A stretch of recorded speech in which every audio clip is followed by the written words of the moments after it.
While the realms of Arnor recovered from the Angmar War, Gondor entered its own period of struggle as they continued to fall from the heights of their golden age. Living among the Northmen of Rhovanion for years, Valacar, son and heir to King Rhomendakel II, married the chieftain's daughter Vidumavi and had a son they named Eldacar.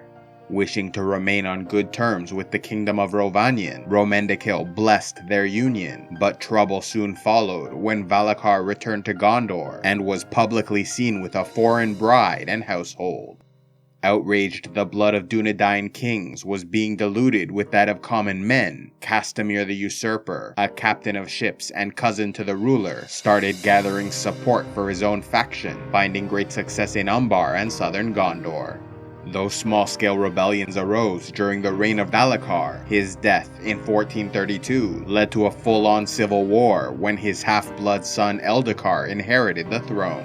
Engaging in the kin-strife, Eldacar proved himself a valiant warrior, every bit the equal of his full-blooded father, yet by 1437 he was overwhelmed by enemies, resulting in the death of his son and burning of the capital Osgiliath.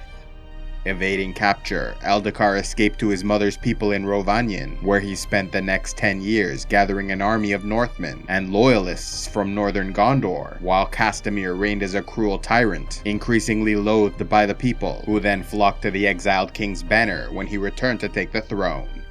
Engaging in the Battle of the Crossings of Erue, many of Gondor's best men lost their lives, but in the end, Eldacar emerged victorious, slaying his rival Castamir in single combat. Defeated, the usurper's sons retreated with their navy to Pelargir, and then Umbar further south, where they found support from the Black Númenóreans and had a dream of the region to establish an independent lordship. Becoming known as the Corsairs of Umbar, their descendants never abandoned their hatred for Gondor and continued to raid their settlements whenever possible. Though Eldacar won the Civil War, ruled until his death in 1490, and was succeeded by his son Aldemir, victory came at a heavy cost, losing so many Dunedain that migration from Rhovanion was encouraged to restore their population. This in turn led to the diluting of their bloodlines, and the gradual lessening of the divine blessings bestowed upon those descended from the Númenóreans. Struggling to keep his grasp on the furthest reaches of the realm, Aldemir led his armies south in 1540 and lost his life in battle with the rebelling kings of Harad and their Umbar allies. Inheriting the throne of Gondor, Vinyarion set out with an army to avenge his father, and after winning a great victory, took the name Hermendakil. After his death in 1621, the throne went to his son Menardil, who just a few years later in 1643 decided to visit southern Gondor. Hearing about his journey, Angamaite and Sangahyando, the grandsons of Castamir, set out from Umbar to launch a devastating raid against Pelargir, murdering the king and pillaging the city. Though he ruled for only a few years, it was under King Menardil that the House of Húrin grew to prominence, when Húrin of Emen Arnen was appointed Steward of Gondor.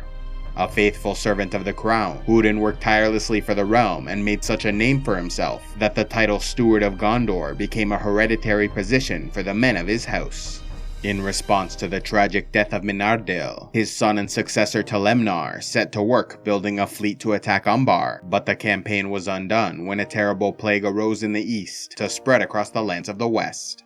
Likely sent by Sauron, the plague coincided with the shadow deepening over Mirkwood and began by ravaging the Sea of Rhûn before moving west to Rhovanion, Gondor, Eriador, and beyond.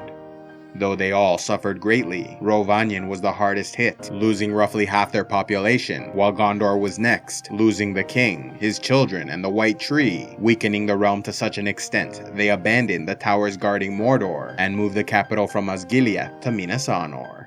Continuing its path of destruction north towards Arnor, Cardolan lost the last of their people to the plague, and Angmar prevented resettlement by sending undead Barrow-wights to haunt the land. One of the only realms of men in the west to be spared the full brunt of this terrible plague were the hillmen called Dunlendings, as they had little contact with outsiders. After the death of Telemnar and his heirs, the throne of Gondor was inherited by the king's nephew, Torondor, who planted a second white tree in the new capital of Minas Anor. Dedicating his reign to the recovery of Gondor, Torondor was followed by his son Telumithar, who felt their strength was sufficient to take vengeance upon Umbar for the death of his great-grandfather and their constant raids on the southern half of the realm. Achieving a great victory in 1810, Gondor captured Umbar, expelled the Corsairs, and slayed the last of Castamir's descendants. To commemorate his success, Telumithar added Umbardakil to his name, meaning victor over Umbar.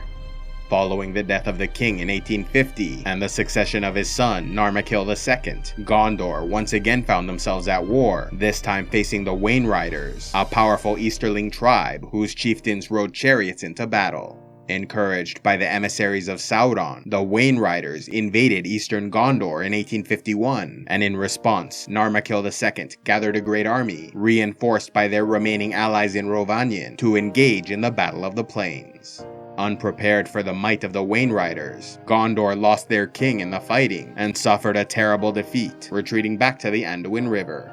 Not only did Gondor surrender their eastern territories, but their efforts distracted them from the defense of Umbar, which was eventually recaptured by the Haradrim. Their defeat also meant they could no longer protect their Rhovanion allies, leaving them to be enslaved by the victorious Wainriders. Outraged by the death of the king, his son and successor, Telumithar, started gathering another army for battle when he received a message from the Northman Marwini, a descendant of the kings of Rhovanion, who now ruled over the Eotheod, survivors he led into western Mirkwood. Marwini warned that Wainriders would be raiding Calenardon, and that if Gondor was able to engage them in battle, the Eotheod would rise up to join them.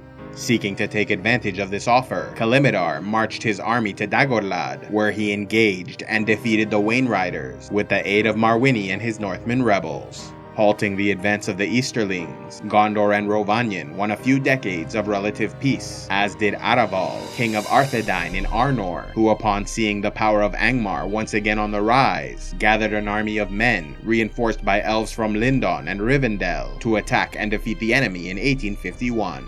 Although both Gondor and Arnor achieved important victories, their joy was short-lived, and soon enough the attacks continued, leading some to start questioning how it was they were facing so many enemies, as if perhaps there was a greater power coordinating the downfall of their kingdoms.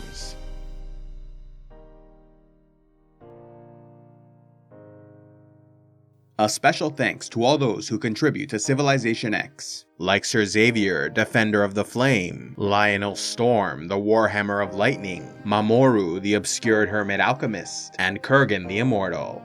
If you'd like to help the channel, go to patreon.com/civilizationx, where you can sign up and gain early access to videos, vote on future content, and access the Patreon-only series, Heroes of Lore and Legend.